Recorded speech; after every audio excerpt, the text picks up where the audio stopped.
If you're here, that means you want to be more productive and make better use of your time, right? Who doesn't? So today I want to share with you several time management methods that can help you increase productivity throughout the day. If you don't know me, hi, my name is Mayara. I'm a brand and web designer. I'm a freelancer, and I believe that running a business shouldn't be hard. You shouldn't have to work crazy hours. It shouldn't feel overwhelming. And that's why I talk a lot about, productivity, creativity. Lately, I know I've been talking a little bit too much about AI, but that's just because, I'm obsessed with it. And AI does help us business owners, to run our businesses, be more productive. So it's connected, I promise. And if you've been around for a while, thank you so much and welcome back to the channel. So we don't really waste time around here. I'm gonna go straight into this list. I have here 10 time management methods that I want to share with you, go over my experience and all of that stuff. The first one being the Pomodoro technique. The Pomodoro technique is probably the most popular method there is, and it basically consists of breaking your workday into blocks of 25 minutes, followed by 5 minutes, like a 5-minute break. And then after 4 rounds of 25 minutes, you can take a longer break. That's usually around 15 to 30 minutes. I've tried that, and honestly, it's not one that works for me. And I know I started this video with something that doesn't work for me, but it does work for a lot of people. But for me, when I'm in that, flow state, when I'm creating something, it doesn't work. Like if I stop for 5-10 minutes, I lose my concentration. But that makes sense. For example, when I was studying, that's something I would do a lot because your mind needs a break. Or if I'm doing some kind of admin task, then yeah, if that starts to drag out a little bit, I will take a break in the middle. But when it comes to creativity, I don't think you can really time that. I think you have to try it for yourself. There are a bunch of apps like Pomodoro apps that can kind of, you set a timer and then they remind you that you have to take a break. So yeah, it's quite popular. And then we have my favorite. The number 2 is time blocking. So time blocking is when you schedule, blocks of time dedicated to a specific task or a category of tasks. And what this does is it really helps you focus on one thing at a time instead of multitasking. I know a lot of people take pride in multitasking, but that's not good for you. I used to be one of those people, and now that I focus on one thing at a time, I see how much more focused I am, but also how much more attention to detail I have. So my projects are better, my work quality has definitely improved because of that. And the way I do time blocking is just on my Google Calendar. You can use a notebook, your notes app, you can do it anywhere. Just say like from 9 a.m. to 11 a.m. I'm gonna work on this, and then 11 a.m. to 12 p.m. I'm gonna work on that. And then here is like my lunch break, very important. So that's how I do it. And if you want to see a video on time blocking, how I organize my Google Calendar, let me know in the comments. And then we have the Eisenhower matrix. That's when you prioritize tasks based on their importance and urgency. So I'm gonna read this, but the matrix has 4 quadrants. So urgent and important, important but not urgent, urgent but not important, and not urgent and not important. So yeah, you will want to complete the tasks that are on the first 2 quadrants at first. I honestly haven't tried this one. Let me know if you have, if it works. Then there's another one that I really like, which is the 2-minute rule.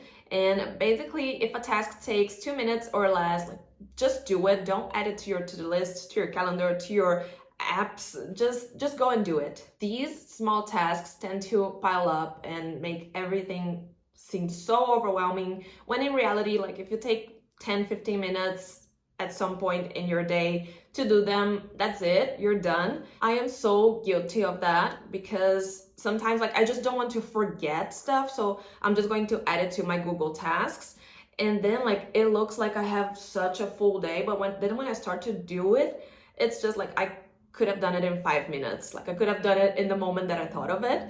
So yeah, this is a really good one to follow. And then I added to my list the 80-20 rule, which is the Pareto principle. And that's not so much a time management method as it is like a life rule. But when it comes to time management, you will want to focus on the 20% of tasks that bring 80% of the results or the benefits. So let's say social media content is working well for you, like you're getting clients through social media, keep doing that. But if cold emailing is what's working for you, then you will want to dedicate like yourself to that. So that's more or less how this works. Then we have GTD, getting things done. Bitches get stuff done. This is a productivity method developed by David Allen, and it involves capturing all these tasks and ideas, clarifying them, organizing them into lists, and taking action based on their priority. I do something similar to that, which is like a mind map. I love mind maps, and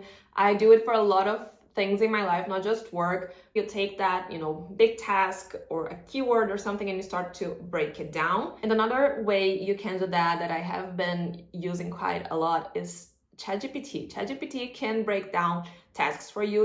You just go there and say, like, break this task down for me into smaller ones so it doesn't feel so overwhelming. It does a great job. So I've been doing that quite a lot. 7 is eat the frog. And when I first heard this expression, I was like, what? But you just have to like do the hardest thing first. Tackle the most challenging, the most important task first thing in the morning, and you're going to feel accomplished, motivated, and anything else that comes after that is not gonna feel as daunting. Now the next 3, they are like more or less time management methods, but the next one is SMART goals. SMART stands for specific, measurable, achievable, relevant, and time-bound. So this helps you set very clear goals, very clear deadlines. So, you can deliver something on time, you can launch something on time. And we usually do that, at the end of the year, at the beginning of each quarter. But that's something you can do really anytime, like whenever you have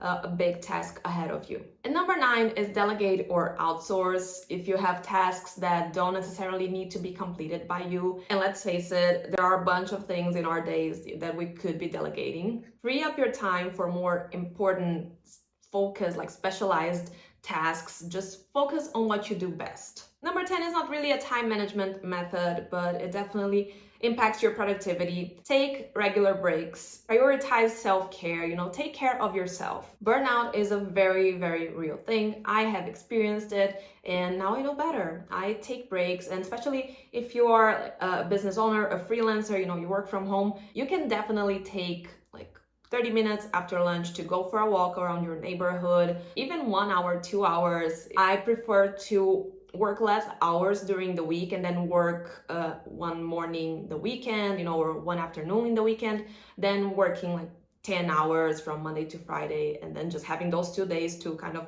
rest and do everything that I have to do. So sometimes I will go to the supermarket in the middle of the afternoon, and a Wednesday, nobody's there, it's so great. So definitely prioritize yourself. It happens quite often that I'm designing something, I hate it, and then I would just go for a walk, and when I come back I look at it and it's like, it's not that bad. Or I will have like a new idea. I'm trying really hard to be more mindful of that, and I've been adding short breaks to my Google Calendar just to remind myself that I have to get up and go do something else every now and then. And of course, you can combine a bunch of these. Like I said, I love mind maps, time blocking, the 2-minute rule.